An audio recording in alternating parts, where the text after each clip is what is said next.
Hi guys! Magluto tayo ngayon ng munggo.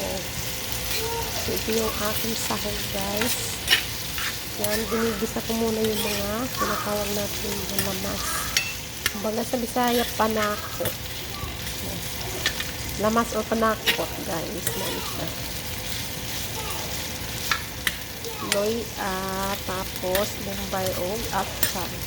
Iwisag ni masibot ang anong kamatis. Pero wala man sa kamatis, so kanay na lang.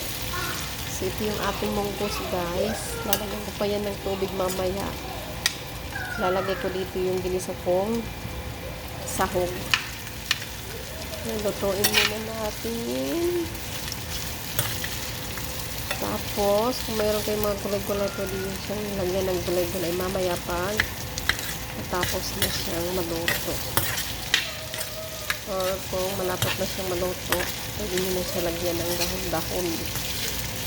Halimbawa, ano ba yun? Manungga, kaya kalamos ng kamuti, or tawag sa, hindi ko alam yung tawag dyan sa Tagalog, yung alugbati, sa Bisaya, alugbati.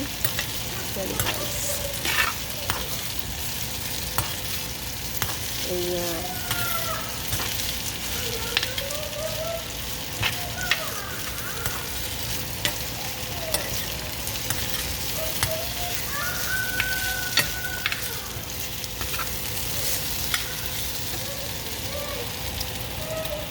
Monggo.